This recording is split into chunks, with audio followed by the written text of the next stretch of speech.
नमस्कार साथियों। हम आज आपसे पहली बार मुखातिब हुए हैं। आज हम आपसे सबसे पहले तो टेट और सीटेट, टेट तथा सीटेट, इससे संबंधित जो पर्यावरणीय अध्ययन चैप्टर होगा उस पर हम चर्चा करेंगे। हम सिलेबस के साथ टॉपिक टू टॉपिक एक एक पॉइंट को देखेंगे, साथ में यहाँ पर हर टॉपिक के क्वेश्चनों का भी अध्ययन साथ में करते चलेंगे। हम शुरुआत करते हैं, पहले बात करते हैं इसके सिलेबस की। यदि हम सीटेट की चर्चा करें तो सीटेट में हमको एक सामान्य शब्द मिलता है कि हमको पर्यावरणीय अध्ययन, पर्यावरणीय अध्ययन और साथ में पेडागोगी,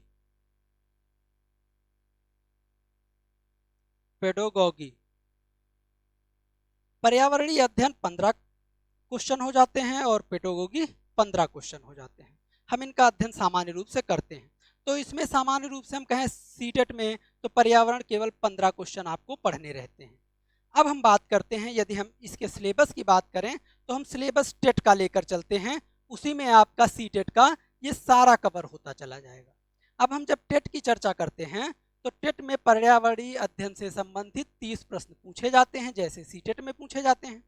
परंतु टेट में जो 30 क्वेश्चन पूछे जाते हैं इसका सिलेबस काफ़ी विस्तार है। कैसे सिलेबस में विस्तार है? तो इसमें हम सामान्य रूप से 4 टॉपिकों का अध्ययन करते हैं। पहला टॉपिक होता है जिसको हम सामान्य रूप से आपसे बता चुके हैं कि पर्यावरणीय अध्ययन। पर्यावरणीय अध्ययन ये एक पहला टॉपिक है जिससे अधिकांश क्वेश्चन यहीं से रह जाते हैं। दूसरा टॉपिक आपको पढ़ना होता है साइंस या विज्ञान जिसे हम कहते हैं। यहाँ से भी आपको 5 से 7 क्वेश्चन आपको टेट में मिलते हैं। ये हर बार का सिलेबस है और हर बार यही आपको पेपर में मिलते रहते हैं।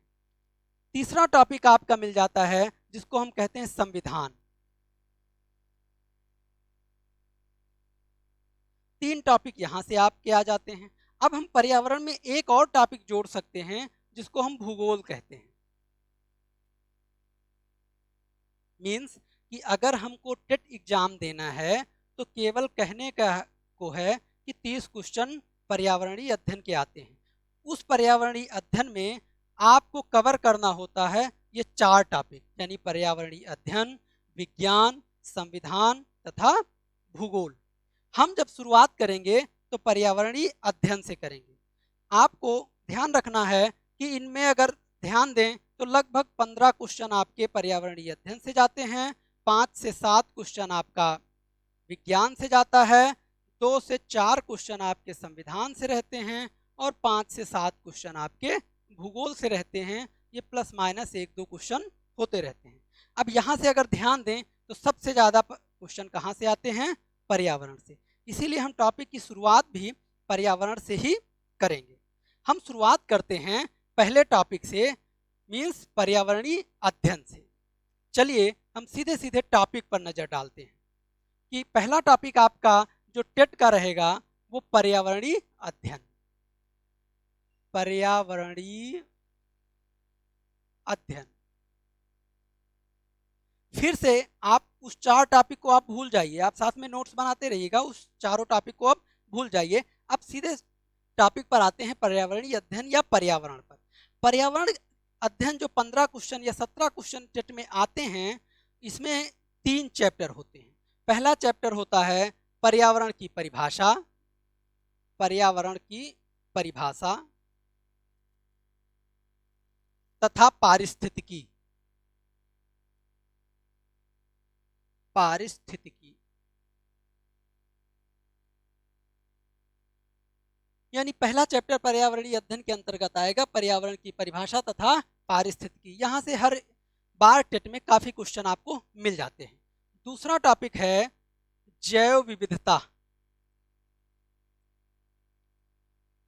इसमें विश्व की जैव विविधता तथा भारत की जैव विविधता दोनों को देखेंगे, जैव विविधता का महत्व भी देखेंगे और इससे संबंधित सारे प्रश्नों को भी साथ में देखेंगे, क्योंकि ये ज़्यादा इंपॉर्टेंट टॉपिक आपके लिए है। और तीसरा टॉपिक आता है आपका प्रदूषण। पूरा पर्यावरण वास्तव में इन 3 चैप्टरों में सिमेटा जाता है। पहला टॉपिक पर्यावरण की परिभाषा एवं तथा पारिस्थितिकी, दूसरा टॉपिक जैव विविधता तथा तीसरा टॉपिक प्रदूषण। हम अगर अब शुरुआत कर रहे हैं पर्यावरण की और पहला टॉपिक आपका रहेगा पर्यावरण की परिभाषा तथा पारिस्थितिकी। यहाँ से आपको एग्जाम में 5 से 7 क्वेश्चन आपको फिक्स है कि मिलना ही मिलना है टेट में। तो टेट अगर पास करना है तो आपको ये चैप्टर सबसे इंपॉर्टेंट बन जाता है। यहाँ से आपको पर्यावरण में आप क्वेश्चन 100% आप बढ़ा ही सकते हैं। शुरुआत करते हैं इस टॉपिक की। सबसे पहला टॉपिक जो आपको पर्यावरण में पढ़ना होता है तो यही जानने का मकसद है कि वास्तव में पर्यावरण है क्या। तो हम शुरुआत करते हैं कि पर्यावरण है क्या, जिसको हम साइंटिफिक अगर भाषा में कहें तो कहते हैं पर्यावरण की परिभाषा। तो पर्यावरण की परिभाषा हम पहला टॉपिक आप में जो टेट का है, यहाँ से एक क्वेश्चन सीटेट और टेट दोनों में लगभग हर वर्ष आपको मिलता ही रहता है। तो एक क्वेश्चन तो हम देख ही लेते हैं कम से कम कि पर्यावरण की परिभाषा में कैसे आते हैं। चलिए शुरुआत करते हैं पर्यावरण की परिभाषा से। आप कक्षा 6 से और जो भी ग्रेजुएशन कर रखे हैं, बीएड बीटीसी जो भी कर रखे हैं, वहाँ तक आप पढ़ते पढ़ते इतना तो आपको कंफर्म हो जाता है एनसीईआरटी से लेकर हर किताबों में कि पर्यावरण की एक ही परिभाषा आपको मिलती है कि पर्यावरण 2 शब्दों से मिलकर बना है। 2 शब्दों से मिलकर बना है। आप लोगों को पता है कौन कौन से शब्द हैं। तो 2 शब्द ऐसे कौन से हैं जो पर्यावरण मिलकर बना है? तो आप कहते हैं एक शब्द है परितः और दूसरा है आवरण। इन्हीं दोनों शब्दों के योग को हम क्या कहते हैं? पर्यावरण। अब परितः का अर्थ यहाँ होता है चारों ओर, चारों ओर।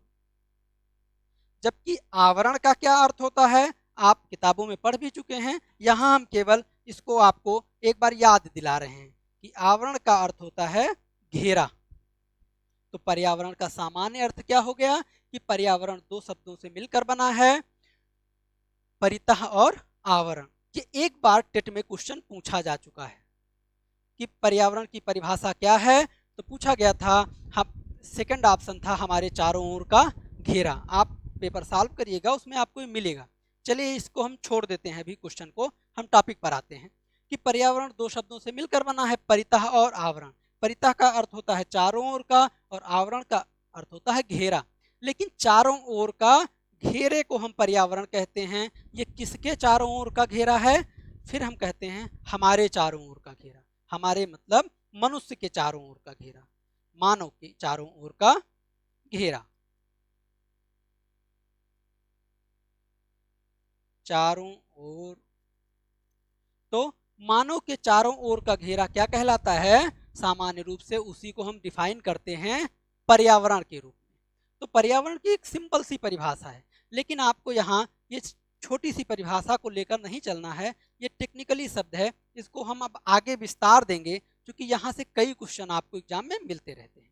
शुरुआत करते हैं। ये पहला आपका परिभाषा हो गया सिंपल तरीके से जो आप एग्जामों में पढ़ते आते हैं। हम इसी को विस्तार दे देते हैं कि पर्यावरण का अर्थ तो परितः आवरण है, यानी हमारे चारों ओर का जो घेरा है उसको हम पर्यावरण कहते हैं।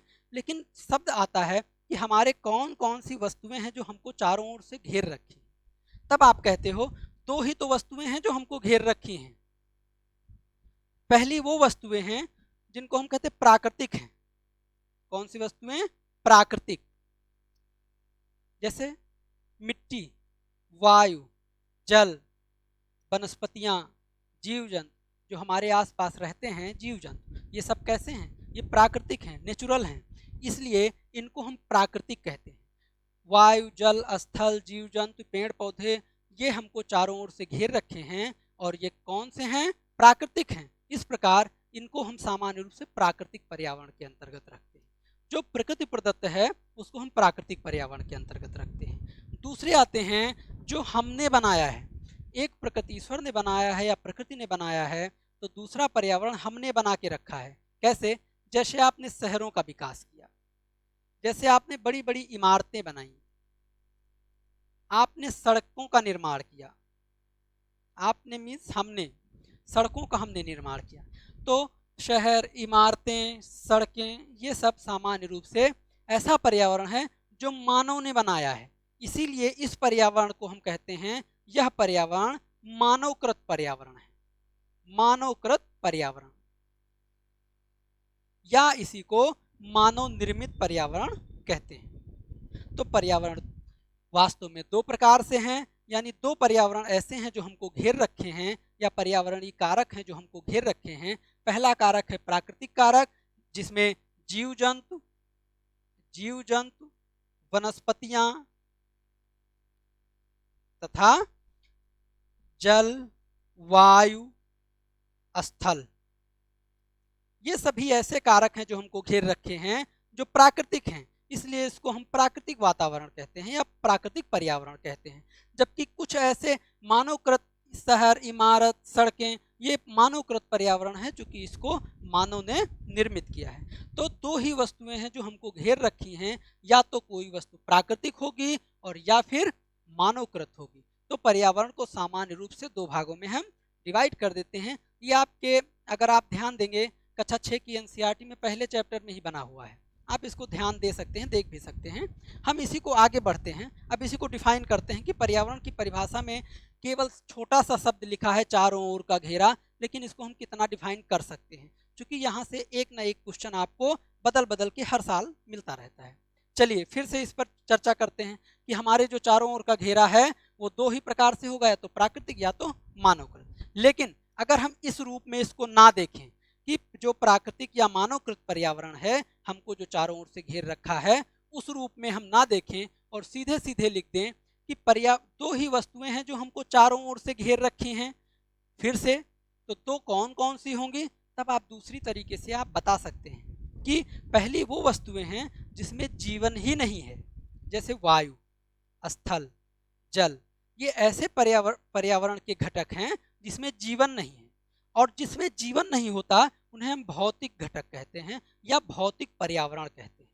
अब हम चर्चा करते हैं इसकी कि पर्यावरण में दो ही वस्तुएं हमको घेर रखी हैं। एक ऐसी वस्तुएं हैं जिसमें जीवन नहीं है, या फिर यूं कहें जीवन की कोई संभावना भी नहीं है, जैसे वायु, स्थल और जल। जिसमें जीवन नहीं है इन्हें हम सामान्य रूप से भौतिक कहते हैं, या फिर इनको भौतिक पर्यावरण कहते हैं। इसके अंतर्गत कौन कौन से आते हैं, आप अक्सर ध्यान देंगे तो आपको समझ में आएगा कि आप जहां पर इस समय वीडियो देख रहे हैं, बैठे हुए हैं, आप अगर पंखे में बैठे हैं तो आपको वायु, हवा लग रही है। हवा को हम क्या कहते हैं, सजीव है या निर्जीव, तब आप कहते हो ये निर्जीव है, इसमें जीवन नहीं है। तो ये भी आपको चारों ओर से घेर ही तो रखी है, तो ये भी पर्यावरण है। कैसा पर्यावरण, तब आप कहते हैं ये वायु है। वायु किस में आएगा, इसमें जीवन नहीं है, और जीवन नहीं है उसी को हम क्या कहते हैं, भौतिक पर्यावरण। यानी भौतिक पर्यावरण की ये घटक हो गए। तो पहला घटक आपका आ गया वायु। दूसरा आप ज्यादातर यूज करते हैं जिसको हम कहते हैं जल। जल का यूज आप जानते हैं बहुत सारा होता है, आपके जीवन से दैनिक जीवन से लेकर ब्रह्मांड में हर जगह जहां पर जीवन संभव हो है वहां जल की आवश्यकता होती है। तो दूसरा, अगर जल में भी जीवन नहीं होता, आपको पता है जैसे वायु में जीवन नहीं, उसी प्रकार जल में भी जीवन नहीं हो सकता। इसी प्रकार तो जीवन नहीं है, इस प्रकार वायुमंडल का दूसरा घटक हो जाता है जल। और तीसरा है जिसको हम सामान्य रूप से आप देखते हो, जिस पर आप बैठे हुए हो, स्थल, यानी स्थल। इसमें हम सामान्य रूप से मिट्टी पढ़ते हैं। हम आगे चर्चा इस पर करेंगे, एक एक मंडल को हम एक एक चैप्टर के रूप में देखेंगे। तो पर्यावरण के भौतिक घटक के अंतर्गत तीन कारक आते हैं, या भौतिक पर्यावरण के अंतर्गत तीन पर्यावरण आते हैं। कौन कौन सा, वायु, जल और स्थल।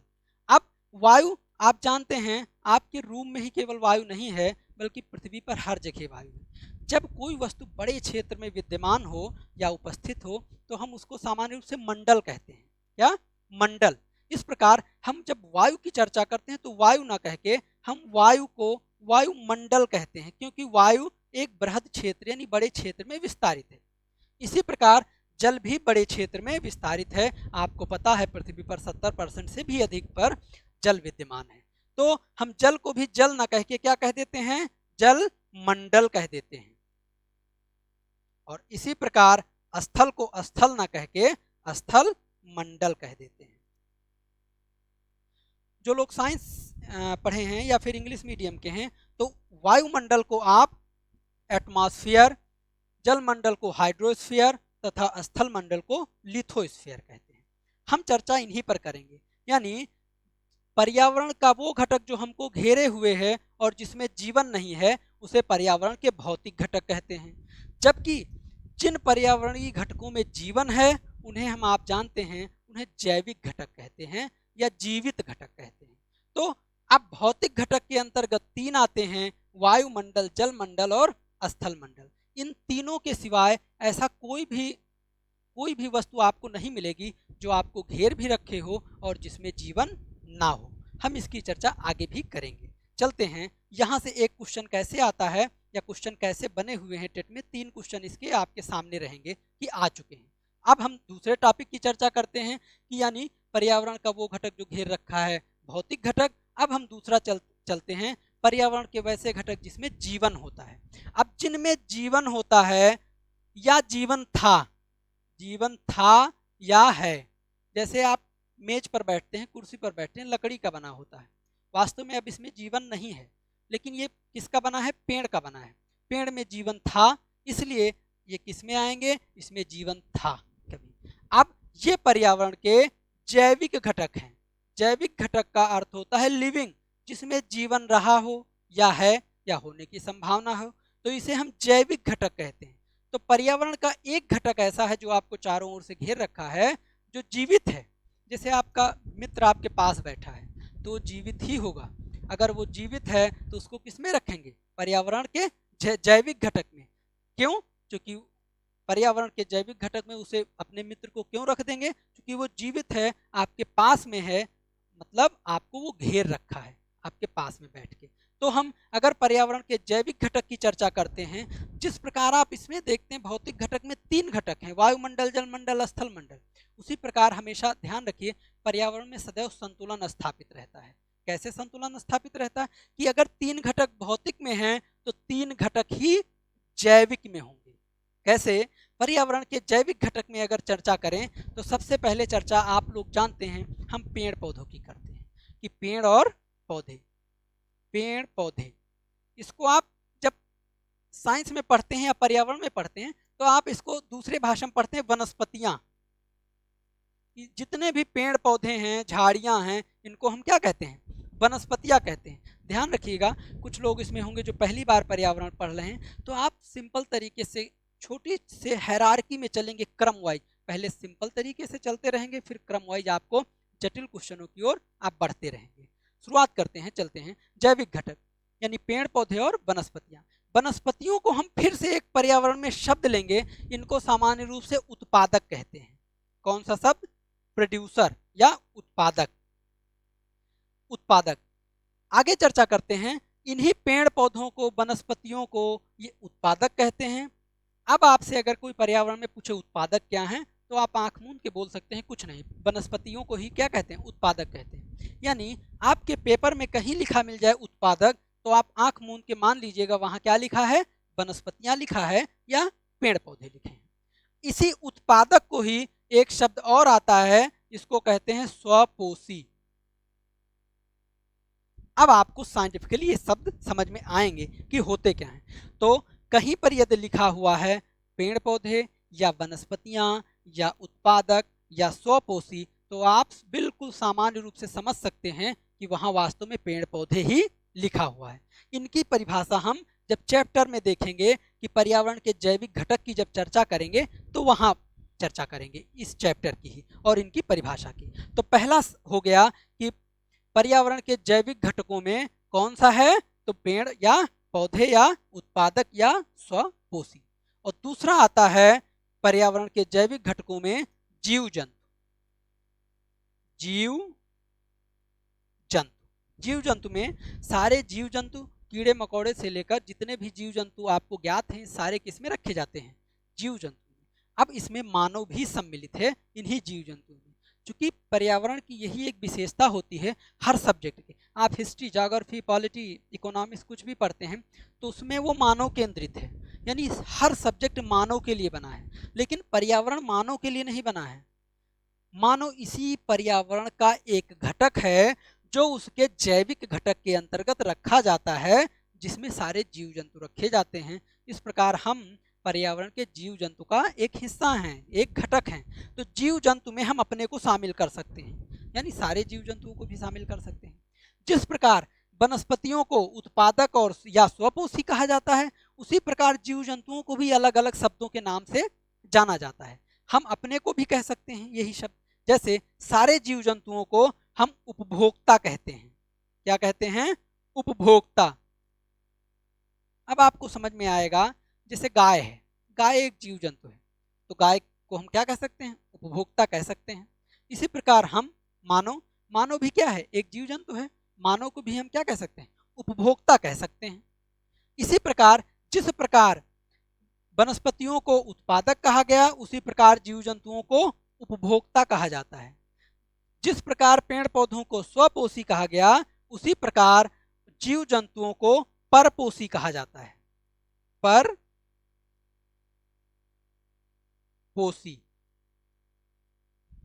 अब यहाँ पर बात आती है कि ये साइंटिफिकली शब्द हैं, कैसे कि पेड़ पौधे, वनस्पतियां, उत्पादक या स्वपोषी। इसी प्रकार जीव जंतुओं को अगर कहीं आपसे एग्जाम में मिल जाता है टॉपिक कि निम्न में से कौन सा उपभोक्ता है, मान लीजिए ऐसा सिंपल सा क्वेश्चन कई बार आए हैं टेट में, हमको यह सन भी याद है, लेकिन अभी इस पर हम चर्चा नहीं करेंगे, पूरे टॉपिक के बाद ही चर्चा करेंगे। तो अगर कहीं लिखा मिल जाए उपभोक्ता, तब आपके दिमाग में तुरंत चलना चाहिए उपभोक्ता कौन होंगे? कोई भी जीव जंतु है वो क्या कहलाएंगे? उपभोक्ता कहलाएंगे। इसी प्रकार परपोषी यदि शब्द मिल जाए, उसका भी अर्थ यही होगा कि कोई जीव जंतु या उपभोक्ता क्या कहलाएगा? परपोषी कहलाएगा। ये आपके जैविक घटक के दो घटक हो गए, उत्पादक या स्वपोषी, या उपभोक्ता और परपोषी। अब हम बात करते हैं, जिस प्रकार मैंने कहा ना भौतिक पर्यावरण में 3 घटक हैं, तो जैविक घटक में भी 3 ही घटक होंगे। पहला उत्पादक, दूसरा उपभोक्ता, और तीसरा है जिसको हम सामान्य रूप से कहते हैं जैव अपघटक। जैव अपघटक। तीसरा जैव अपघटक क्या है? तो ये भी पर्यावरण के जैविक घटक में रखे जाते हैं, इनका महत्व पर्यावरण में सबसे ज्यादा होता है। ये शब्द ही है जैव अपघटक, अर्थात जीवन को अपघटित करने वाला। जीवन का मतलब है किसी भी जीव जंतु या पेड़ पौधे की जब मृत्यु होती है, उसके बाद जब वो सड़ते गलते हैं, जिसको हम सामान्य रूप से सड़ना गलना कहते हैं, उसी को हम जब साइंटिफिकली या पर्यावरण में पढ़ते हैं तो हम उसको क्या बोलते हैं? जैव अपघटक। जैसे कोई जानवर यदि मर जाए, सड़ता है, तो सामान्य रूप से वहाँ पर स्मेल आती है, हम उसको कहते हैं ये जानवर सड़ रहा है। लेकिन आप अगर पर्यावरण पढ़ के गए हैं तो आप ये नहीं कहेंगे कि सड़ रहा, आप क्या कहेंगे? उसका जैव अपघटन हो रहा है। यानी किसी का सड़ना गलना क्या कहलाता है? जैव अपघटन कहलाता है। ये वास्तव में जैव अपघटन जो जीव करते हैं उन्हीं को हम जैव अपघटक कहते हैं। इसके अंतर्गत 2 जीव केवल आते हैं, जिसको हम जीवाणु और कवक कहते हैं। जीवाणु, जीवाणु मीन्स होता है इंग्लिश में इसको बैक्टीरिया कहते हैं, जबकि दूसरे कवक होते हैं जिनको हम फंगस कहते हैं। इसका ये दोनों उदाहरण आपके घर में मौजूद रहते हैं सदैव। ये क्वेश्चन 4 बार आ चुका है टेट में, 2 बार सीटेट में, यानी 6 क्वेश्चन इस पर बन चुके हैं। क्या कि निम्न में से कौन सा जीव जैव अपघटक नहीं है, या निम्न में से कौन सा जैव अपघटक है। तो ध्यान रखिएगा, पर्यावरण के जैविक घटक में जैव अपघटक में केवल 2 ही जीव सम्मिलित किए जाते हैं, जीवाणु और कवक। यहाँ पर आप नोट भी कर सकते हैं कि इसमें विषाणु या वायरस नहीं सम्मिलित किए जाते हैं, ये आपको ध्यान रखना है। अब हम इस पर चर्चा थोड़ा कर लेते हैं पहले, क्योंकि जैव अपघटक हमारे पर्यावरण की एक कड़ी है और सबसे महत्वपूर्ण कड़ी यही जैव अपघटक होते हैं। हम इनकी अपने घर पर चर्चा कर लेते हैं कि घर में हमें ये जैव अपघटक कहाँ कहाँ मिलते हैं। आपको याद होगा, आप कभी अगर कुछ देर का रखा खाना खा लें या 1 दिन का रखा खाना खा लें, तब आप कहते, आपको एक शब्द आता है कि आपको प्रॉब्लम हो गई। कौन सी प्रॉब्लम? तो आप सामान्य कहते फूड पॉइजनिंग हो गई हमको, जिसको हम भोजन विषाक्तता हिंदी में कहते हैं, फूड पॉइजनिंग। वो जो फूड पॉइजनिंग होती है वो भोजन खराब होने के कारण होती है। क्यों? क्योंकि उसमें यही जीवाणु या बैक्टीरिया पनप जाते हैं, और जब जीवाणुओं की संख्या बढ़ जाती है, वो विषाक्त हो जाते हैं, जहरीले हो जाते हैं, तो हम कहते हैं ये फूड पॉइजनिंग हमको हो गई। तो एक सबसे अच्छा उदाहरण, ये क्वेश्चन भी पूछा जाता है, फूड पॉइजनिंग किसके कारण होती है? तो जैव अपघटक के कारण होती है, फूड पॉइजनिंग जीवाणुओं के कारण होती है। अब ये भोजन को सड़ाते गलाते हैं या जैव अपघटन करते हैं, या हम कहें भोजन को समाप्त करने की ओर आगे बढ़ते रहते हैं। इसी प्रकार आप घर में कभी ब्रेड लाते हैं, नहीं लाते हैं? ब्रेड लाते हैं, ब्रेड में आप देखते हैं तो कहते हैं 2 दिन रख दें तो फंगस लग गया। वही तो फंगस से क्या है, कवक है, वो भी काम क्या कर रहा था, उसको खत्म कर रहा था। आप क्या करते हैं, फंगस को गैस पर गर्म करके ब्रेड को खा लेते हैं, लेकिन वो भी जैव अपघटन है। यानी कवक अगर ब्रेड पर आपके लग गया है तो वो जैव अपघटन कर रहा है। इस प्रकार हम कह सकते हैं कि जैव अपघटन में 2 ही जीव शामिल हैं। कौन कौन से? जीवाणु और कवक। और जो जीव जैव अपघटन करते हैं उन्हें हम जैव अपघटक कहते हैं। तो जैव अपघटन एक प्रक्रिया है किसी जीव जंतु या पेड़ पौधों या लिविंग मटेरियल को सड़ाने गलाने को कहते हैं, जबकि जो जीव इसको करते हैं उसे हम जैव अपघटक कहते हैं। और जैव अपघटक के अंतर्गत 2 ही जीव सम्मिलित किए जाते हैं, जीवाणु और कवक। इनकी चर्चा हम आगे भी चैप्टर में करेंगे, जहां पर ये आएगा। एक लेक्चर इसी पर रहेगा, क्योंकि यहाँ से अक्सर क्वेश्चन बनते रहते हैं। लेकिन आपके 3 क्वेश्चन यहाँ से हमने निकाल के आपको दे दिए हैं कि इसमें विषाणु नहीं रखा गया है। अब हम शुरुआत करते हैं इसकी, इन तीनों की। हम जीव जंतुओं में सम्मिलित हैं, यानी मानव जीव जंतुओं में सम्मिलित है, लेकिन क्या एक मानव या कोई भी जीव जंतु इन भौतिक यानी वायु, जल और स्थल के बगैर रह सकता है? तो हम उसकी कल्पना नहीं कर सकते हैं। यानी कोई भी जीव जंतु या पेड़ पौधे इन वायु, जल और स्थल के बगैर जीवित नहीं रह सकता है। जैसे पृथ्वी पर जीवन के लिए एक ही तत्व आवश्यक है, वो ये तीनों है पर्यावरण के भौतिक घटक। जहां पर पर्यावरण में वायु और जल और स्थल रहते हैं, वहीं पर जीवन का विकास होता है या पर्यावरण के जैविक घटकों का विकास होता है। तो ये पर्यावरण के जैविक घटक इंपॉर्टेंट हैं या भौतिक घटक इंपॉर्टेंट हैं, ये आप समझ चुके हैं। कैसे समझ चुके हैं कि जब तक पर्यावरण के भौतिक घटक नहीं होंगे तो पर्यावरण के जैविक घटकों का विकास ही नहीं हो सकता। जैसे एक पौधे का विकास कहाँ होता है? मिट्टी में। यदि अब मिट्टी किसमें सम्मिलित की जाती है? स्थल मंडल में, यानी पर्यावरण के भौतिक घटक में। तो अगर स्थल मंडल या मिट्टी नहीं होगी तो क्या पौधों का विकास हो सकता है? नहीं। आप अपनी चर्चा कर सकते हैं, हम जीव जंतु हैं, हमारे लिए क्या आवश्यक है? वायु भी चाहिए, जल भी चाहिए। हम लोग मिट्टी तो नहीं खाते हैं, लेकिन मिट्टी की जरूरत है। कैसे जरूरत है? हम भोजन के रूप में पौधों का उपयोग करते हैं। कैसे पौधों का उपयोग करते हैं? कुछ लोग शाकाहारी होते हैं तो सीधे सीधे पौधे खाते हैं। आप कुछ भी खाते हो, पौधे खाते हो। पौधे कहाँ उगते हैं? स्थल मंडल पर उगते हैं। तो कहीं ना कहीं अगर पौधे होंगे तभी तो हमको भोजन मिलेगा। अब कोई इसमें बच्चा देख रहा होगा तो सोच रहा होगा कि मान लीजिए हम पौधों को ना खाएं, सीधे जीवों को खाने लगें, यानी हम मांसाहारी हो जाएं। अगर आप मांसाहारी हो जाएं तो आपको पता है आप क्या खाओगे। छोटी सा उदाहरण ले लो, आप बकरी खाओ। बकरी क्या है? मांसाहारी है। लेकिन अगर हम बकरी को खाते हैं तो हम मांसाहारी हो गए, लेकिन बकरी क्या है? तब आप कहते हो वो शाकाहारी है। अब वो बकरी बेचारी कैसे बड़ी हुई थी? तब आप कहते हो वो पेड़ पौधों को ही खा के बड़ी हुई थी। और पेड़ पौधे कहाँ उगे थे? स्थल मंडल पर उगे थे। यदि स्थल मंडल नहीं होगा तो पेड़ पौधे नहीं होंगे, पेड़ पौधे नहीं होंगे तो बकरी कैसे बड़ी होगी? तो आप मीट आपको कहाँ से मिलेगा? तो हम कह सकते हैं कि हम हो या कोई भी जीव हो, अल्टीमेट पर्यावरण के भौतिक घटकों पर आधारित है। यानी भौतिक घटकों का जैविक घटकों से सीधे सीधे संबंध स्थापित होता है। अब ऐसा नहीं है कि केवल भौतिक घटक रहेंगे तो जीवन संभव होगा। जीवन के लिए इनके मध्य संतुलन चाहिए, तथा इन जो जैविक घटक हैं इनका भी भौतिक घटकों के साथ संबंध चाहिए। कैसे? आपको पता है हम श्वसन करते हैं, श्वसन में हम ऑक्सीजन को लेते हैं और कार्बन डाइऑक्साइड को निकालते हैं। आप कभी ध्यान देंगे, ये आपके लिए भी प्रश्न रहेगा, हम अगले लेक्चर में इस पर चर्चा करेंगे कि आप वायुमंडल से ऑक्सीजन को लेते हैं, आप ऑक्सीजन क्यों लेते हैं? ऑक्सीजन का आपके शरीर में क्या काम है? बहुत लोग अभी कहेंगे हम जीवन के लिए ऑक्सीजन का उपयोग करते हैं, जीवन के लिए लेते हैं। आखिर तो ऑक्सीजन का उपयोग जीवन में कहाँ है? हमारे शरीर में ऑक्सीजन को हम क्यों लेते हैं और इसका काम क्या है? आप इसको सोचिएगा, हम फिर आगे मिलेंगे जब वायुमंडल पढ़ाएंगे तो वहाँ इसकी हम चर्चा करेंगे। चलिए इसको छोड़ते हैं। हम जब श्वास लेते हैं तो हम ऑक्सीजन को लेते हैं और कार्बन डाइऑक्साइड निकाल देते हैं। इसी कार्बन डाइऑक्साइड का उपयोग तो पौधे भोजन बनाने में करते हैं। पौधे भोजन बनाने में कार्बन डाइऑक्साइड का उपयोग करते हैं और ऑक्सीजन निकाल देते हैं। वही ऑक्सीजन हम फिर से लेते हैं, कार्बन डाइऑक्साइड निकाल देते हैं। तो वास्तव में ये ऑक्सीजन वायुमंडल का हिस्सा है। हम कह सकते हैं कि पर्यावरण के भौतिक घटक और जैविक घटक ये आपस में क्या है, इंटरलिंक हैं, यानी एक दूसरे से संबंधित हैं।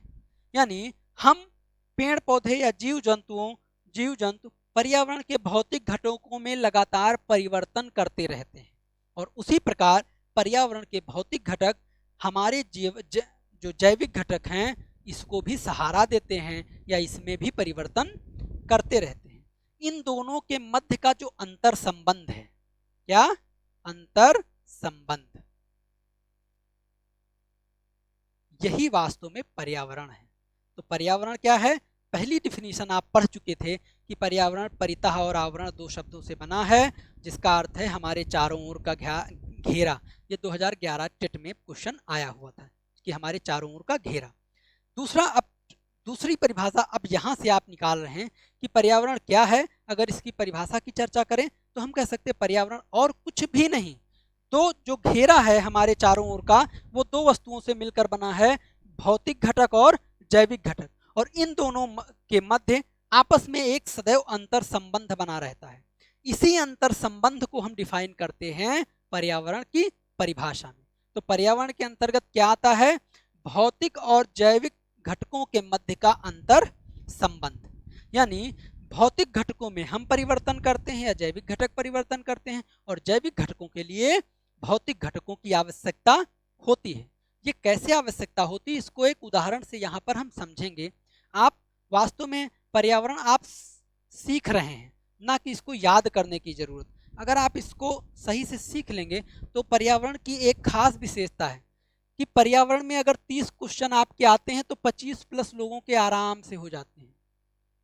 और आप अगर थोड़े भी लेक्चर अगर देख लेंगे तो आपको मैक्सिमम क्वेश्चन यहाँ से मिल जाएंगे, आपको ज़्यादा पढ़ने की ज़रूरत नहीं है। आप लेक्चर मत छोड़िएगा, एक एक क्वेश्चन आपको रटा मिलेगा कि कौन सा क्वेश्चन किस वर्ष आया है और कौन सा आ सकता है। ऐसा नहीं कि कोई नया क्वेश्चन बनता है, क्वेश्चन घुमा के बनते हैं केवल। तो आपको यहाँ समझने की केवल ज़रूरत है बस पर्यावरण।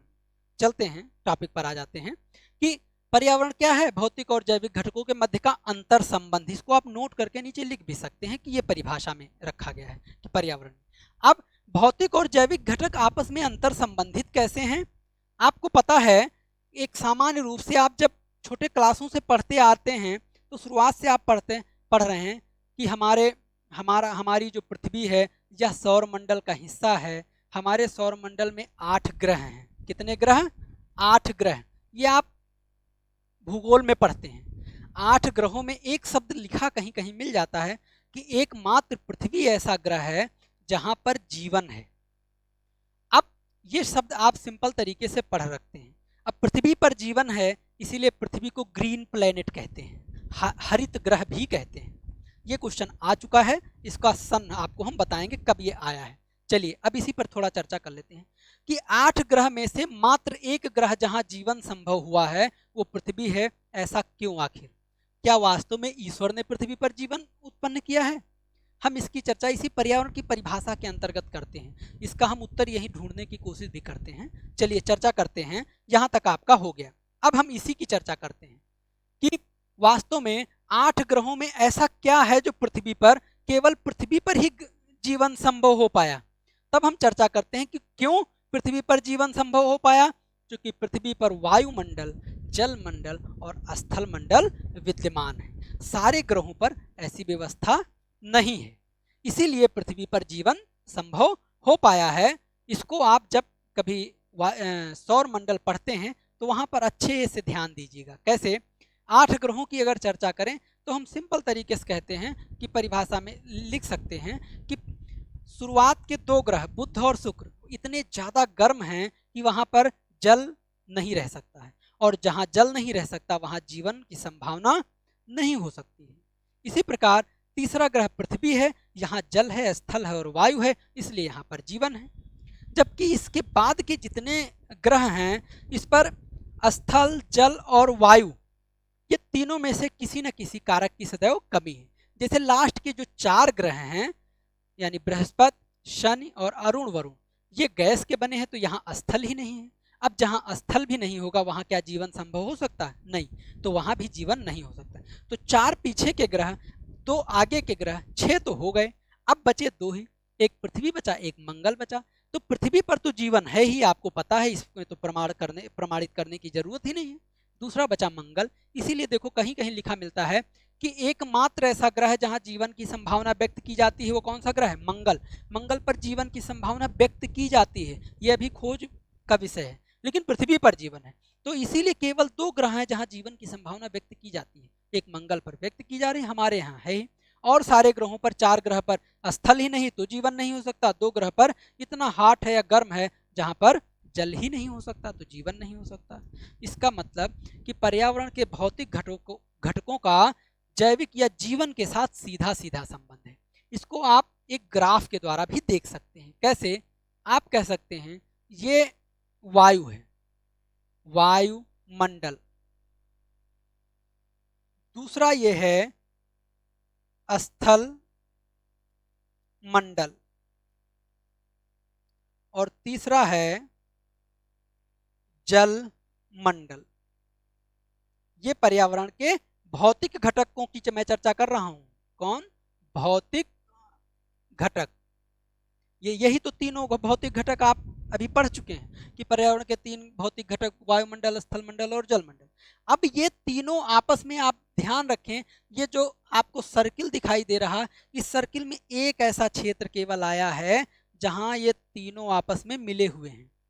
यही एक ऐसा क्षेत्र है जिसमें देखो ये वायुमंडल के सर्किल का भी हिस्सा है, स्थल मंडल के सर्किल का भी हिस्सा है और जल मंडल के सर्किल का भी हिस्सा है। अर्थात यही एक हिस्सा है जहां स्थल मंडल, जल मंडल और वायुमंडल तीनों का विकास हुआ है, यानी तीनों उपस्थित हैं।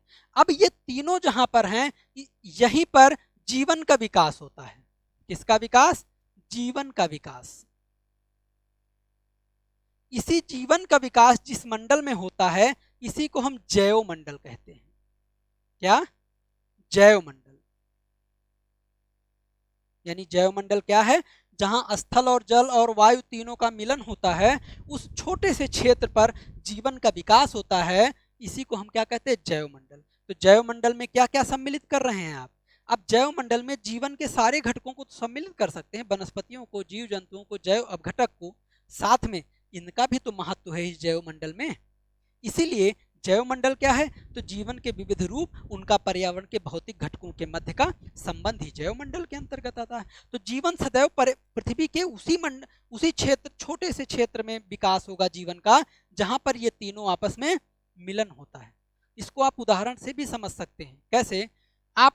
कभी आप रेगिस्तान में जाइए, रेगिस्तान में किसकी कमी होती है? ना तो वायु की कमी है, ना तो स्थल की कमी है, लेकिन जैसे जैसे रेगिस्तान में आप बढ़ेंगे तो रेगिस्तान में जल की कमी होती चली जाती है, और जैसे जैसे जल की कमी होगी वहाँ जीवन की संभावना भी कम होती जाती है, क्षीण होती जाती है। और जब जीवन की संभावना क्षीण होती जाती है तो वहाँ जैव मंडल दुर्बल होता जाता है या जैव मंडल नहीं होता है। जहाँ पर जल बिल्कुल नहीं होता है वहाँ जीवन नहीं होता है। तब आप कह सकते हैं इसका मतलब रेगिस्तान में जीवन क्यों नहीं है? क्योंकि वहाँ जल की मात्रा नहीं है। यानी पर्यावरण की भौतिक घटकों में एक घटक की यदि कमी हो गई तो वहाँ पर जीवन की संभावना नहीं हो पाएगी। इसी प्रकार आप रेगिस्तान की आप चर्चा ऐसे कर सकते हैं, तो आप वायुमंडल की चर्चा कर सकते हैं। आप आकाश में यदि ऊपर की ओर जाएंगे वहाँ वायु की धीरे धीरे कमी होती जाए। जैसे आप लद्दाख में चले जाइए, ये हिमालय पर बहुत ऊंचाई पर बसा क्षेत्र है। अब लद्दाख पर चले जाएंगे तो वहाँ वायुमंडल तो नहीं है, वायुमंडल बहुत विरल है या बहुत कम है, इसीलिए वहाँ भी जीवन बहुत कम पनपा है या बहुत कम जीव विकसित हो पाए हैं। इसी तरीके से जहाँ स्थल मंडल नहीं है, वायुमंडल में आप ऊपर जितना जाएंगे उतना ही जीवन कम होता जाएगा। क्यों? क्योंकि वहाँ स्थल नहीं है। तो आप इसको सिंपल तरीके से यही कह सकते हैं कि वहीं पर छोटे क्षेत्र में जीवन का विकास है जहाँ तीनों हैं। हम इस समय कहाँ रह रहे हैं? तब आप टेट की जब तैयारी कर रहे हैं तो हमको पता है आप यूपी में रह रहे हैं। चलिए हम यूपी की थोड़ी चर्चा कर लेते हैं। यूपी कहाँ बसा हुआ है? तब आप कहते हैं वास्तव में सिंपल तरीके से हर किताब में आप पढ़ते हैं यूपी गंगा के मैदान में बसा हुआ है। यूपी, बिहार, पश्चिम बंगाल ये लगभग गंगा के मैदान में बसे। मैदान की एक खास विशेषता होती है। मैदान किससे बनते हैं? नदियों से बनते हैं। कहीं कहीं वायु से भी बनते हैं या धूलकण से बनते हैं, कहीं कहीं ग्लेशियर से बनते हैं, लेकिन सामान्य मैदान नदियों से बनते हैं, जिसको हम जलोढ़ मैदान कहते हैं। हम उत्तर प्रदेश में हैं तो गंगा का मैदान जलोढ़ मैदान है। अब जब नदियों द्वारा मैदान बनते हैं तब मैदान क्या है, वहां स्थल का एक बेहतर विकास हुआ है। समतल मैदान का मतलब समतल भी है, तो समतल मैदान का विकास हुआ है। वहां पर जल मंडल है ही, क्योंकि नदियों ने विकास किया है तो नदियां तो हैं ही, और नदियां जल का स्रोत हैं तो जल है। और वायुमंडल तो है ही, चूंकि आप धरती के निचले सतह पर हो। अब इस मैदान पर वायुमंडल, स्थल मंडल और जल का विविध रूप से बेहतर विकास हुआ है। इसीलिए देखिए यूपी में लोगों का या जीव जंतुओं का, वनस्पतियों का विकास भी बेहतर तरीके से हुआ है। इसीलिए यूपी में देखिए जनसंख्या बहुत ज़्यादा है। क्यों ज़्यादा है? क्योंकि ये तीन बहुत बेहतर व्यवस्था में है।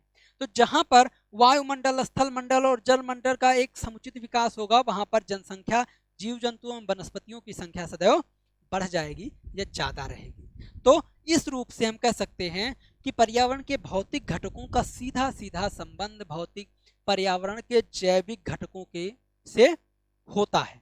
अब इसको थोड़ा सा हम अपने परिप्रेक्ष्य में ले लेते हैं। जैसे आप टेट में, आपको ध्यान होगा, ये जब टेट में हम पर्यावरण की चर्चा करते हैं तो वास्तव में केवल प्राइमरी में करते हैं, मिडिल में नहीं करते, यानी 6 to 8 के लिए नहीं करते। क्यों नहीं करते? क्योंकि आपको पता है कि छोटे बच्चों को पर्यावरण पढ़ाना आसान है, क्योंकि वो पर्यावरण से जुड़े हुए हैं। आप उनको जो चीज़ें बाहर दिखा सकते हो, पर्यावरण में दिखा के आप पढ़ा सकते हो, यानी पर्यावरणीय घटकों का अवलोकन करके उनको कुछ दिखा सकते हो या सिखा सकते हो। इसीलिए ये प्राइमरी स्तर पर पर्यावरण को रखा गया है, ताकि बच्चों में पर्यावरण के प्रति जागरूकता भी पैदा हो पाए और पर्यावरण के प्रति एक मैत्रीपूर्ण व्यवहार भी वो या सद्भाव भी अपना बना सके। अब हम चर्चा करते हैं मानव के रूप में कि मानव इन वायुमंडल, स्थल मंडल और जल मंडल से कैसे संबंधित है। हम सब जीवों का तो जानते हैं कि वनस्पतियां कहाँ पनपती हैं, जहाँ जल की बेहतर व्यवस्था हो, स्थल मंडल हो, वायु विकसित हो, वहाँ पर वनस्पतियां पनप जाती हैं। लेकिन मानव एक ऐसा जीव जंतु है जो अपने लिए पर्यावरण बना लेता है, यानी इनमें परिवर्तन कर देता है, चाहे वो स्थल मंडल हो, चाहे जल मंडल हो, चाहे वायुमंडल। जैसे एक स्थल पड़ा हुआ है जो मृदा है, जहाँ पर खेत है, या यूँ कहें जहाँ पर खेत है वहाँ पर वो उपजाऊ मृदा है, जहाँ वनस्पतियाँ उत्पादित होती हैं या पेड़ पौधे हम लगाए हुए थे। लेकिन हमने उन पेड़ पौधों को काट के वहाँ एक बिल्डिंग बना ली, घर बना लिया। हमने उस स्थल मंडल के स्ट्रक्चर को क्या किया? परिवर्तन कर दिया। हम वहाँ रहने लगे, चलिए ये परिवर्तन हमने कर दिया। लेकिन क्या हम पूर्ण रूप से स्थल को परिवर्तन कर सकते हैं? आप कह सकते हो नहीं। जैसे आप देखते हो कि स्थल मंडल 3 ही तो हैं, मैदान, पठार और पर्वत। पर्वत पर जितना, पर्वत कैसे होते हैं? ऐसे होते हैं, ऊबड़ खाबड़। पर्वत मैदान कैसे होते हैं? समतल होते हैं। पठार कैसे होते हैं? समतल होते हैं लेकिन ऊंचे होते हैं। मैदान की भूमि कैसी होती है? उपजाऊ होती है, सबको पता है। आगे चर्चा करेंगे जहां मृदा पढ़ेंगे। यहाँ केवल समरी है, पर्यावरण की परिभाषा से संबंधित। अब मैदान कैसे होते हैं? उपजाऊ होते हैं। पठार कैसे होते हैं? तो पठार उपजाऊ कम होते हैं। यहाँ पर सामान्य रूप से खनिज मिलते हैं। पृथ्वी पर खनिजों का विकास कहाँ हुआ है? पठारों पर हुआ है। पर्वत ऊबड़ खाबड़ होते हैं। अब देखिए, हम स्थल मंडल में परिवर्तन तो कर सकते हैं, मानव स्थल मंडल में परिवर्तन करता रहता है, लेकिन उपजाऊ मैदान पर हम ज़्यादा व्यवस्थित तरीके से रह सकते हैं। जबकि आप हिमालय पर अभी चले जाइए तो वहाँ पर आपको रहने के लिए कई पर्यावरणीय संकट का सामना करना पड़ेगा। इसीलिए हम समुचित रूप से इस स्थल पर पूर्ण रूप से अपना विकास नहीं कर पाते हैं या समृद्ध रूप से जीवन हम नहीं जी पाते हैं। इसीलिए जितना पर्वतों पर या स्थल मंडल की ऊंचाई पर हम जाएंगे, उतना ही जीवन की संभावना कम होती जाती है या हमारी संख्या भी कम होती जाती है। हम वहाँ पूर्ण रूप से विकास अपना नहीं करते हैं। जबकि स्थल मैदान पर यदि आते हैं, उपजाऊ जमीन मिल जाती, जल की व्यवस्था मिल जाती है, इसलिए यहाँ पर हमारा निवास बेहतर रहता है और लोगों की संख्या या जनसंख्या भी अधिक रहती है। तो इस प्रकार हम कह सकते हैं कि मैदान और पठार या खनिज पर, पर्वतों पर हमारा केवल रहना ही नहीं, बल्कि हमारी दैनिक दिनचर्या तथा जीवन की रहन सहन से लेकर आर्थिक गतिविधियां भी इन्हीं पर्यावरणीय घटकों से तो संबंधित हैं। कैसे? हम यहाँ रहेंगे, मैदान पर रहेंगे, जमीन उपजाऊ है तो हम खेती पर ज़्यादा विकास ध्यान देते हैं। जैसे उत्तर प्रदेश, पंजाब, हरियाणा, पश्चिम बंगाल, बिहार, यहाँ आप ध्यान देंगे कि खेती पर विशेष बल दिया जाता है। अभी आपने एक ध्यान दिया होगा, किसान संबंधी आंदोलन कहाँ फूटा? पंजाब और हरियाणा में ही तो। क्यों? क्योंकि यहाँ उपजाऊ जमीन है, इसीलिए यहाँ पर लोग खेती पर ध्यान देते हैं, क्योंकि ये मैदानी क्षेत्र है। इसलिए मैदान पर लोग ज़्यादातर किस गतिविधि से जुड़ेंगे? आप कहते हो खेती से। इसलिए गेहूं, चावल, अनाज, धान, चावल ये कहाँ पैदा होता है ज़्यादातर? आप देखोगे मैदानों पर। इसी प्रकार खनिज की पठार पर आप चले जाओ, महाराष्ट्र चले जाइए या फिर कर्नाटक चले जाइए, यहाँ पर आपको क्या मिलेगा? पठार मिलता है। यहाँ पर खनिज खूब मिलते हैं। छत्तीसगढ़ चले जाइए, झारखंड चले जाइए, यहाँ पर पठारी क्षेत्र है। पठारी क्षेत्र है तो खनिज खूब मिलता है, इसलिए खनिज का ज़्यादा विकास होता है और वहाँ पर खेती कम होती है। इसलिए बड़े बड़े खनिज मिलते हैं तो इंडस्ट्री भी यहाँ विकसित होती है, तो यहाँ पर इंडस्ट्री ज़्यादा आपको मिलेगी। पर्वत पर चले जाइए, यहाँ जो पर्वतीय कृषि है या वन है, जैसे सेब, संतरा या जंगल, चीड़ के पेड़ जैसे हैं, तो यहाँ पर इस उद्योग का यानी सामान्य रूप से वन संबंधी उद्योगों का खूब विकास होता है। कहाँ पर? यहाँ पर पर्वतों पर। तो हमारी आर्थिक गतिविधि, हमारे रहन सहन का तरीका, ये भी किससे जुड़ा है? यही स्थल मंडल के आकृति से, स्ट्रक्चर से, जिसको हम सामान्य रूप से एक शब्द कह देते हैं भू आकृति। भू मीन्स पृथ्वी की और आकृति मीन्स आकृति। तो भू आकृति से संबंधित है हमारे जीवन का रहन सहन, या हमारे हर जीव का रहन सहन किससे संबंधित है? इसी आकृति से। एक उदाहरण इसको हम बता चुके, इसको आप समझ सकते हैं। आप यानी मानव का रहन सहन किससे संबंधित है? तो भू आकृति से सीधे सीधे संबंधित हो जाता है। ये प्रकृति आपको डायरेक्ट नहीं कहती आप ऐसा करो, लेकिन आप करने ही लगते हैं। एक और उदाहरण ले लीजिए, जहाँ पर मैदान पर रहते हैं, खेती होती है, इसलिए खेतों में फसलों का उत्पादन ज़्यादा होता है, इसीलिए यहाँ के लोग ज़्यादातर शाकाहारी होते हैं। हम लोग कैसे हैं? ज़्यादातर लोग आप देखेंगे घर में एक दो लोग मांसाहारी और ज़्यादातर लोग शाकाहारी होते हैं। आप हिमालय पर चले जाइए, यहाँ बसे हैं, यहाँ खेती नहीं हो सकती। जैसे नागालैंड, मणिपुर आप चले जाइए, वो पर्वतों पर बसे हैं, वहाँ खेती नहीं हो सकती। अब खेती नहीं हो सकती तो खेती नहीं हो सकती तो क्या ये बताइए हमारे यहाँ उत्तर प्रदेश से वो पालक ले जाएंगे खाने? ऐसा तो नहीं हो सकता। अब वो क्या करेंगे? वास्तव में जब यहाँ वो रह रहे हैं, अब उनको खाने की समस्या होगी, तो वो मांस पर निर्भर करेंगे, जीव जंतुओं को मार कर खाने लगे। इसीलिए जब पर्वतों पर, जो पहाड़ों पर या पर्वतों पर बसे जो राज्य हैं, हम भारत की ही चर्चा कर रहे हैं, विश्व की जब चर्चा करेंगे तो वहां भी आपसे बात करेंगे, तो वो कैसे हो जाते हैं? वो मांसाहारी हो जाते हैं। कैसे? मांसाहारी। आप समझ सकते हैं। इसी प्रकार पठारों पर भी अधिकांश लोग कैसे होंगे? मांसाहारी हो जाते हैं। इस प्रकार केवल हमारी आर्थिक गतिविधियां, हम क्या काम करेंगे, ये पर्यावरण के भौतिक घटक नहीं निर्भर करते, बल्कि ये भी डिपेंड करेगा कि हम खाएंगे क्या। ये कौन किस पर निर्भर करेगा? पर्यावरण के भौतिक घटकों में स्थल मंडल पर। तो ये एक छोटा सा पर्यावरण का स्थल मंडल है जो हमको इतना प्रभावित कर रहा है, जबकि वायु और जल तो हमको बहुत ज़्यादा प्रभावित करते हैं। तो इन जो स्थल मंडल, वायुमंडल, जल मंडल, ये हमको प्रभावित करते हैं, पर्यावरण के भौतिक घटक हैं, हमको ही प्रभावित करने के साथ जीव जंतुओं को तथा अन्य वनस्पतियों को भी प्रभावित करते हैं। तो इसकी चर्चा हम एक एक टॉपिक में, जिसको हम कहेंगे सामान्य रूप से एक एक अध्याय में करते रहेंगे।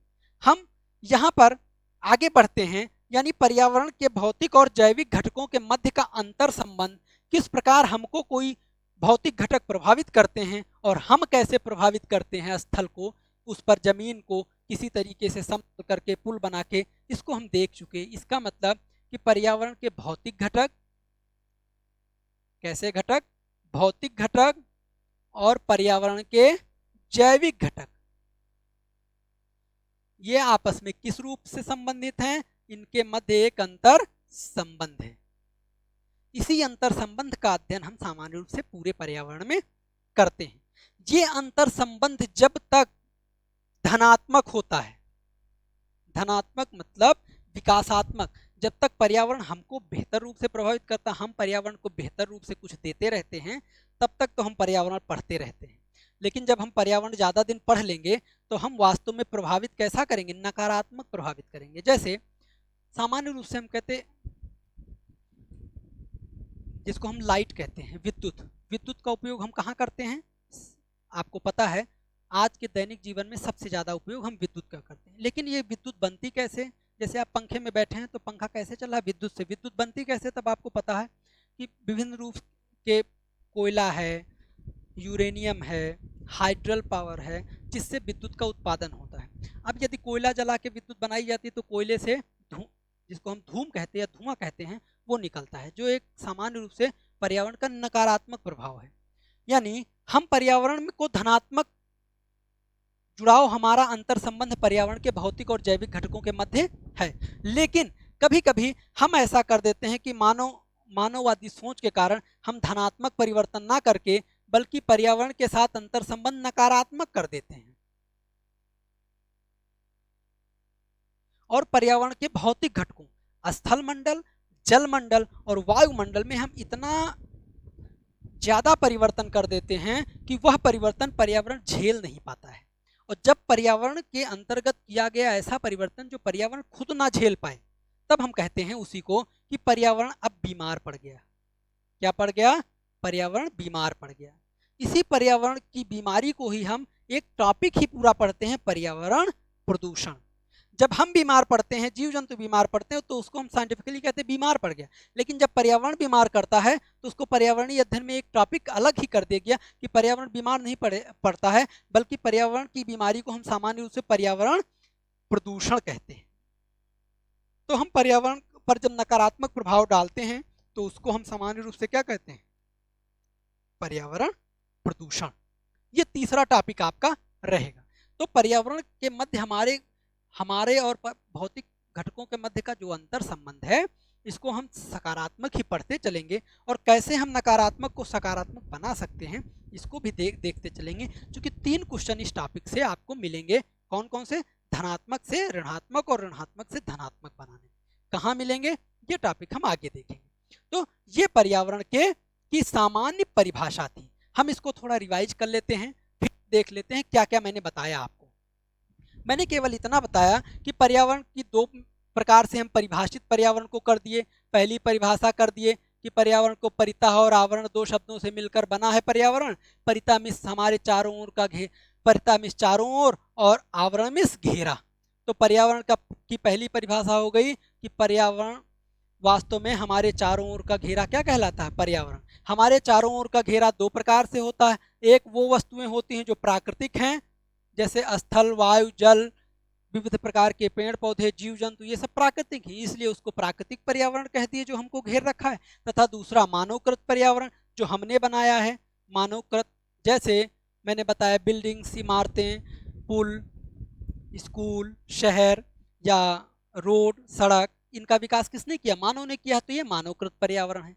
ये पहली परिभाषा के अंतर्गत आ गया। एक बार ये क्वेश्चन आपसे सिंपल तरीके से मैंने बताया 11 में पूछा गया है। ये यहाँ से प्राकृतिक पर्यावरण के अंतर्गत 3 क्वेश्चन आपके टेट में आ चुके हैं, 13, 14, 16। अब बात करते हैं दूसरी परिभाषा के अंतर्गत। दूसरी परिभाषा अगर हमने बताया कि पर्यावरण क्या है, तब मैंने बताया पर्यावरण में 2 घटक होते हैं। पर्यावरण में 2 घटक, एक भौतिक घटक, भौतिक घटक के अंतर्गत 3, वायु, स्थल और जल। तथा पर्यावरण के जैविक घटक के अंतर्गत भी 3, जीव जंतु, पहला है वनस्पतियां, दूसरा जीव जंतु, ये आपका रिवाइज है केवल, और तीसरा है जैव अपघटक। इनको अलग अलग नाम हम दे चुके हैं, आप रिवाइज करके फिर से देखेंगे तो आपको मिल जाएगा। ये पर्यावरण के भौतिक घटक, इनके मध्य का एक आपस में सदैव संबंध बना रहता है, यानी अंतर संबंध से एक दूसरे से ये पर्यावरण के भौतिक घटक और जैविक घटक आपस में अंतर संबंधित या जुड़े हुए होते हैं। इसी को हम पर्यावरण की दूसरी परिभाषा में रखते हैं। इनका जुड़ाव किस रूप में है, इतनी देर से हम आपको यही तो समझा रहे थे कि इनका आपस में कैसे जुड़ाव है। अब क्वेश्चन थोड़ा इस टॉपिक से देख लें, देखिए कितने क्वेश्चन आए हुए हैं। एक क्वेश्चन मैंने बता दिया कि यहाँ से, एक क्वेश्चन यहाँ से निम्न में से कौन सा पर्यावरण के प्राकृतिक घटक हैं। और अब 3 क्वेश्चन की बात करते हैं, एक ही प्रकृति के तीनों क्वेश्चन कि पर्यावरण के भौतिक घटक में कौन कौन सम्मिलित किए जाते हैं। एक बार क्वेश्चन आया सीटेट में, फिर टेट में आया कि पर्यावरण के भौतिक घटक में कौन सा शामिल नहीं है। क्या है? पर्यावरण के भौतिक घटक में कौन सा शामिल नहीं। कितना सिंपल है, अरे पर्यावरण के भौतिक घटक में कौन शामिल नहीं होगा? जो जैविक होगा वो नहीं शामिल होगा भौतिक घटक में। कैसे? अब वायु में आपको पता है बहुत कुछ होता है, तो वायुमंडल सामान्य रूप से हम कहते हैं गैसें। चलिए, गैसें किस में हैं? वायुमंडल में। स्थल में क्या है? स्थल जैसे भूमि में क्या होता है? विभिन्न प्रकार के रसायन। क्या होते हैं? रसायन। इसको एक उदाहरण से आप समझ सकते हैं। कई बार क्वेश्चन 3 बार तो टेट में और 2 बार सुपर टेट में पूछा जा चुका है। एक उदाहरण लेते हैं। हम कभी डॉक्टर के पास जाते हैं, कभी कभी आप लोग जानते हैं बहुत लोग एनीमिया के शिकार होते हैं, जिनको कहते हैं डॉक्टर क्या बताते हैं, ब्लड की कमी है। ब्लड मीन्स आयरन की कमी है शरीर में। डॉक्टर उनको झट दे क्या करते हैं, एक गोली लिख देते हैं कि आप जाओ फोलिक एसिड की गोली ले लो। चलिए, फोलिक एसिड किस काम आती है, आयरन, यानी शरीर में आयरन को बढ़ाने के लिए। ये क्वेश्चन आ चुका है, अभी क्वेश्चन भी बताएंगे कैसे। और दूसरा एक आता है कि फिर डॉक्टर आपको बताते हैं आप जाइए पालक खाइए या हरी सब्जियों का सेवन ज़्यादा करिए। अब हरी सब्जी आपसे, जैसे आपको डॉक्टर बताए, आपको ना बताएं एनीमिया है, फिर भी आपसे डॉक्टर आज आप दिखाने जाएं, आपको देखें और डॉक्टर कहें आप जाओ पालक ज़्यादा खाओ, आप तुरंत समझ जाएंगे हमको आयरन या ब्लड की कमी है। इसका मतलब आपको पता है कि पालक में क्या पाया जाता है, आयरन, यानी पालक का सेवन करेंगे तो शरीर में आयरन की बढ़ोतरी होगी, जिससे हमारे शरीर में ब्लड की बढ़ोतरी होगी और एनीमिया से हमको निजात मिलेगी ना। यही तो बात हुई। अब इस पालक, जो हम पालक क्या है, तब आप कहते हो पालक किस में आएगा, पर्यावरण के जैविक घटक के वनस्पति में आएगा, क्योंकि पालक जीव जंतु थोड़ी ना है, क्या है, वनस्पति है, एक छोटा सा शाक है ना। अब वनस्पति के अंतर्गत पालक आया, हमने पालक को खाया, पालक से हमें क्या क्या प्राप्त हुआ, आयरन। अब उस आयरन जो हमको प्राप्त हुआ हमारे स्वस्थ जीवन के लिए आवश्यक है, यानी हमारे लिए वो आयरन आवश्यक है, हम जीव जंतु में आते हैं। लेकिन ये आयरन, हम आयरन का स्रोत क्या है, तब आप कहते हो वनस्पति। वनस्पति में कौन, जिसको हम सामान्य रूप से हरी सब्जियां या हमने पालक कह दिया। लेकिन पालक में आयरन कहाँ से आया, तब आप कह सकते हो कि पालक में आयरन का स्रोत क्या था, तो पालक जहां पर उगा है, जिस मृदा में, जिस मिट्टी में, मृदा में अगर पालक उग गया, इस पालक को हमने क्या किया, खा लिया, इसमें आयरन कहां से आया, इसी मिट्टी से आयरन आया है। आयरन यानी मृदा में क्या पाया जाता, आयरन। यदि आपके मृदा में जहां पर आप पालक लगाएं वहां आयरन अगर ना हो, तो उस पालक में आपके आयरन नहीं मिलेगा। तो मिट्टी से ही जितने भी हम फल खाते हैं, जैसे हम कैल्शियम के लिए सेब खाते हैं, या सामान्य रूप से केला खाते हैं, या दूध पीते हैं, या फिर हम अन्य फलों का सेवन भी करते हैं। लेकिन ये कैल्शियम है, आयरन है, मैग्नीशियम है, पोटेशियम है, जो भी हमको रसायन चाहिए, जो हम दवाई के रूप में लें या फल फ्रूट्स या खाने के रूप में लें, वो वास्तव में जमीन के अंतर्गत या मृदा के अंतर्गत आता है, और मृदा से ही पौधे ग्रहण करते हैं और पौधों से हम ले लेते हैं। अब हमारे अंदर वो रिच हो जाता है और हम स्वस्थ रूप से रहते हैं। तो वास्तव में विभिन्न प्रकार से रसायन, चाहे वो आयरन हो, चाहे कैल्शियम हो, पोटेशियम हो, कहाँ हैं, तो वो पर्यावरण के भौतिक घटक के अंतर्गत स्थल मंडल में आते हैं। अब अगर टॉपिक आ जाए, क्वेश्चन आ जाए, निम्न में से कौन सा पर्यावरण के जैविक घटक है, तो अभी आपसे लिख दिया जाए लोहा, तो लोहा जैविक घटक नहीं है, कौन सा घटक है, स्थल मंडल का घटक है, यानी भौतिक घटक है ना। ये क्वेश्चन आप में पूछा जा चुका है। तो जितने भी रसायन होंगे वो स्थल मंडल में आते हैं, जबकि जल मंडल के अंतर्गत केवल जल ही रखा गया है। जल में बहुत सारे तत्व घुले होते हैं। कौन से घुले होते हैं, जल आप कहाँ से निकालते हैं, तब आप कहते हैं स्थल से ही तो जल निकालते हैं। स्थल में आप एक शहर से दूसरे शहर जाते हैं, तो आपसे बहुत लोग कहते हैं उस शहर में जाइए, वहाँ का पानी नहीं अच्छा है। क्यों पानी नहीं अच्छा, आपको पता है, एक स्थान से दूसरे स्थान जैसे आप जाएंगे तो वहाँ का जो स्थल है वो थोड़ा सा परिवर्तन हो जाता है, और स्थल में परिवर्तन हो जाएगा तो उसके अंदर जो जल भरा हुआ है स्थल के अंतर्गत, उसमें जो घुलनशील तत्व है रसायन, उनमें भी परिवर्तन हो जाएगा, और उनमें परिवर्तन हो जाएगा तब आप कहोगे पानी का नेचर ही बदल गया, उसकी प्रकृति बदल गई, कहीं का हल्का है, कहीं का गाढ़ा है, कहीं का मीठा है, कहीं का नमकीन है। तो वो स्थल के ही तो कारण हो रहा है। आप पानी से भी क्या लेते हैं, एक तो जल लेते हैं या पानी लेते हैं, और दूसरा आप कुछ रसायन भी साथ में ले रहते हैं। तो रसायन किसका भाग है, स्थल मंडल का। तो पर्यावरण के भौतिक घटक के अंतर्गत वायु, स्थल और जल, और स्थल के अंतर विविध प्रकार के रसायन भी सम्मिलित किए जाते हैं, जिनका सेवन हम समय समय पर करते रहते हैं। इसी प्रकार पर्यावरण के जैविक घटक के अंतर्गत वनस्पतियों में कई प्रकार से हम जब आगे पढ़ेंगे, वो चाहे शाख हो, चाहे झाड़ियाँ हो, चाहे पेड़ पौधे हो, चाहे जंगल हो, सारे पढ़ेंगे। इसी प्रकार जीव जंतु में छोटे जीवों से लेकर बड़े जीवों तक सारे जीवों का अध्ययन करते हैं। वो किसमें है, जीव जंतुओं को। इनको मैंने बताया है कि इनको हम सामान्य रूप से उपभोक्ता बोलते हैं।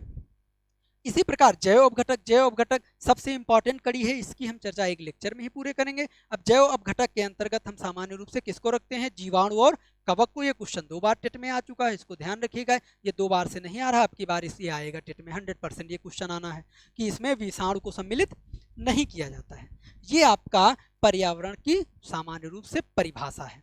अब हम इसी टॉपिक को आगे बढ़ाते हैं कि परिभाषा से संबंधित ये टॉपिक हो गए। अब हम टॉपिक लाते हैं कि वास्तव में पर्यावरण की विशेषता क्या क्या है। तो हम दूसरा टॉपिक शुरुआत करते हैं कि पर्यावरण की विशेषता।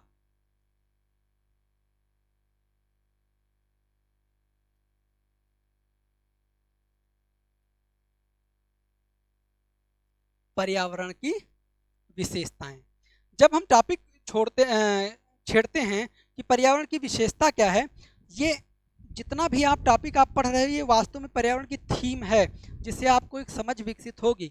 सिंपल क्वेश्चन आते हैं टेट में, आपको ज़्यादा इस पर सोचने की जरूरत नहीं कि कहाँ से आएंगे क्वेश्चन। एक एक क्वेश्चन आपको यहीं से मिलता रहेगा, बस एक एक टॉपिक को, एक एक पॉइंट को आप नोट करते साथ में चाहिए। चलिए हम शुरुआत करते हैं। आप जितना पढ़ चुके हो उसी को आप विशेषता में जरा लिख दो कि पहला पर्यावरण की पहली विशेषता क्या होगी। आप सोचते रहिए और हम आपको एक एक टॉपिक बताते रहते हैं। जैसे पहला पॉइंट है कि जैविक और अजैविक पर्यावरण की पहली विशेषता क्या लिख सकते हो आप, जैविक और अजैविक, जहां दोनों घटक आपस में मिलते हैं उसी को आप क्या कहते हो, पर्यावरण। तो पर्यावरण के जैविक और अजैविक घटकों के योग को क्या कहते हैं, योग को आप पर्यावरण कहते हो ना। तो पहला पॉइंट यही होगा कि किसी समय पर जैविक और अजैविक तत्वों के योग को हम क्या कहते हैं, पर्यावरण कहते हैं। ये पहला पॉइंट आप पहले पूरे विस्तार से पर्यावरण के पढ़ चुके हैं जो परिभाषा में है। दूसरा, अगर हम पर्यावरण की विशेषता देखें तो पर्यावरण में समय और स्थान के अनुसार परिवर्तन आता जाता है। कि पर्यावरण में समय और स्थान के अनुसार परिवर्तन आता रहता है। एक एक पॉइंट ध्यान देते रहेंगे कि पर्यावरण में समय और स्थान के अनुसार परिवर्तन आता रहता है। अब आपको पहले से ही पता, पर्यावरण तो सेम है पूरे पृथ्वी पर, पर्यावरण अगर परिवर्तन होगा तो नकारात्मक हो जाता है। चलिए इस पर थोड़ा चर्चा करते हैं कि पर्यावरण समय और स्थान के अनुसार परिवर्तन होता रहता है। आप ध्यान दीजिएगा, आज हमारे यहाँ जब गर्मी पड़ती है, जैसे हम उत्तर प्रदेश में रह रहे हैं, जब हमारे यहाँ गर्मी पड़ती है इस समय का पर्यावरण और जब ठंडी पड़ती है उस समय के पर्यावरण में कितना अंतर होता है। ये कैसा अंतर है, समय के अनुसार तो ही बदला है। कि हमको पता है कि मार्च, अप्रैल, मई, जून, जुलाई ये गर्मी के मौसम है, यानी गर्मी के दिन है, जबकि अक्टूबर, नवंबर, दिसंबर, जनवरी, फरवरी ये कैसे मौसम है, ये शीतकालीन मौसम है, ये ठंडी के मौसम है। ये क्यों होते हैं, इसका टॉपिक हम ज्योग्राफी में सर पढ़ाएंगे, वहां से देखेंगे कि ये सूर्य के कारण होते हैं, कि सूर्य के कारण ही गर्मी और सर्दी होती। लेकिन हमारे पर्यावरण में तो परिवर्तन होता है। कैसे परिवर्तन होता है, तापमान बढ़ जाता है। जैसे ही तापमान बढ़ गया, हम जीवों के अंदर परिवर्तन, वनस्पतियों के अंदर परिवर्तन, इवन हम लोगों के अंदर भी परिवर्तन। हम स्वेटर नहीं पहनते हैं गर्मियों में, क्यों, क्योंकि हमारे अंदर परिवर्तन आ गया, हमको पता चल गया गर्मी आ गई। ठंडी आएगी, हमको कोई बोलता नहीं, फिर भी हम स्वेटर पहनने लगते हैं। क्यों पहनने लगते हैं, क्योंकि उस समय पता हो जाता हमारे शरीर को कि अब ठंडक आ गई, तापमान कम पड़ गया। तापमान कैसा कारक है, पर्यावरण के भौतिक ही कारकों में सम्मिलित किया जाता है। इस प्रकार पर्यावरण में समय के अनुसार परिवर्तन होता रहता है। बरसात के दिनों में आप देखते हैं वायु में नमी की मात्रा बढ़ जाती है। आप कहते नहीं उमस हो गई, ये कई बार टेट में तो नहीं, अन्य एग्जामों में पूछा गया है कि निम्न में से क्या होगा यदि पृथ्वी पर तापमान तथा आर्द्रता यानी वायु में नमी बढ़ जाए, तो उसी को क्या कहते हैं, तब आप कहते हैं उमस। ये ध्यान रखिएगा, पूछा भी गया है, ह्यूमिडिटी। तो उमस कब बढ़ती है, जब बरसात होती है। लेकिन आप जरा ठंडी की बात करें, अक्टूबर, नवंबर, दिसंबर, जनवरी, फरवरी, इसमें क्या उमस होती है, ड्राई मौसम रहता है। इसीलिए आप किसका, मॉइस्चराइज का खूब प्रयोग करते हैं। देखिए ठंडी में लोग ही मॉइस्चराइज खरीदते हैं और उसका प्रयोग करते हैं। क्यों, क्योंकि वायुमंडल में नमी की कमी है तो हमारा शरीर शुष्क हो जाता है और हम उपयोग करते हैं मॉइस्चराइज का। तो क्यों मॉइस्चराइज का यूज किया, हमको पता है कि उस समय नमी नहीं है, मौसम ड्राई है, और मौसम ड्राई है तो ये पौधों के ऊपर भी प्रभाव पड़ता है।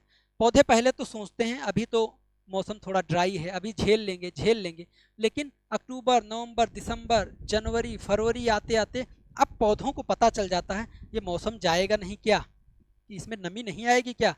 तो अब चूंकि हमारे पास तो मॉइस्चराइज है, हम पानी पी कर मॉइस्चराइज का प्रयोग करके अपना काम चला लेते हैं, लेकिन पौधों के पास ऐसी व्यवस्था तो नहीं है। जमीन में भी पानी की कमी हो जाती है जब नमी कम होती है, जिसके कारण पौधे क्या करते हैं, देखो हमारे यहाँ जब फरवरी और मार्च में पौधे अपने पत्तियां गिराने लगते हैं, जिसको हम पतझड़ कहते हैं। तो क्यों गिराते हैं, क्योंकि उस समय नमी की बहुत ज़्यादा कमी हो जाती है, तो पौधे अपने अपने जल संरक्षण के लिए पत्तियों को गिरा देते हैं। भाई जितने ज़्यादा पत्तियां होंगी उतना ही पानी का ज़्यादा उपयोग होगा, तो हम पत्तियां गिरा देते हैं, उपयोग कम करते हैं। जैसे आपको ही अभी ज़्यादा दौड़ना पड़े, आपको पता है खाना ना मिले, तो आप भी सोचोगे दौड़े ना, बैठे रहें, तो भोजन बच जाएगा। इसीलिए हम कहते हैं पत्तों, देखिए पौधों में भी परिवर्तन होता है मौसम के साथ, तो ये समय के साथ परिवर्तन हमारे अंदर भी हो रहा है, पौधों के अंदर भी हो रहा है। तो पौधे जल संरक्षण के लिए क्या करते हैं, मार्च में पत्तियां ही गिरा देते हैं, जिसको हम पतझड़ वन कह देते हैं या पतझड़ पौधे कह देते हैं। इसी प्रकार स्थान के अनुसार, आपको पता है आप जहाँ रह रहे हैं, यहाँ से अभी आप शिमला चले जाइए, वहाँ का मौसम क्या हो जाएगा, बदल जाता है। आप टहलने कहाँ प्रेफर करते हैं, आपसे कोई नहीं कहा टहलने आप झारखंड की कोयले की खदानों में चले जाइए, टहलाइए, कोई नहीं कहेगा। आप कहाँ जाएंगे, शिमला जाएंगे, जम्मू कश्मीर जाएंगे, ऊटी जाएंगे, गोवा जाएंगे। वाई, क्यों वहाँ आप जाना पसंद करते हैं, तब आप कहते हैं कि वहाँ का मौसम ही अलग है। क्यों, क्योंकि आपका स्थान बदल गया तो मौसम भी बदल जाएगा, और स्थान पर बहुत चीज़ों का, मौसम पर कई फैक्टर का प्रभाव पड़ता है, जिससे वहाँ का मौसम बदल जाता है। जैसे शिमला ऊंचाई पर है तो वहाँ मौसम बदल जाता है, गोवा के किनारे समुद्र है तो वहाँ मौसम बदल जाता है। तो मौसम बदलने के भी बहुत सारे फैक्टर हैं, लेकिन स्थान यानी स्थान स्थान पर मौसम अलग अलग होता है, समय समय पर मौसम अलग अलग होता है, या पर्यावरण बदल जाता है। अब इसी को हम कहते हैं पर्यावरण समय और स्थान के अनुसार सदैव परिवर्तित होता रहता है, और पर्यावरण के अंतर्गत भौतिक जैविक दोनों घटकों में परिवर्तन होता रहता है। एक उदाहरण इसका हम ले चुके हैं कि पर्वत पर जब जाएंगे तो स्थल, जल और वायु परिवर्तित होगा, साथ में आपका वनस्पतियां और जीव जंतु भी परिवर्तित हो जाते हैं। आप शिमला में जाते हैं, वहाँ वनस्पतियां अलग हैं, जीव जंतु अलग हैं। आप यहाँ पर रहेंगे उत्तर प्रदेश में, तो वनस्पतियां जीव जंतु अलग होते हैं। अब बात करते हैं तीसरे पॉइंट की, यानी पर्यावरण के भौतिक और जैविक घटकों का योग पर्यावरण समय और स्थान के अनुसार परिवर्तन होता रहता है। अब हम तीसरे पॉइंट पर चलते हैं, पर्यावरण की विशेषता का तीसरा पॉइंट। पर्यावरण का तीसरा पॉइंट है कि जैविक विविधता, प्राकृतिक आवास और ऊर्जा।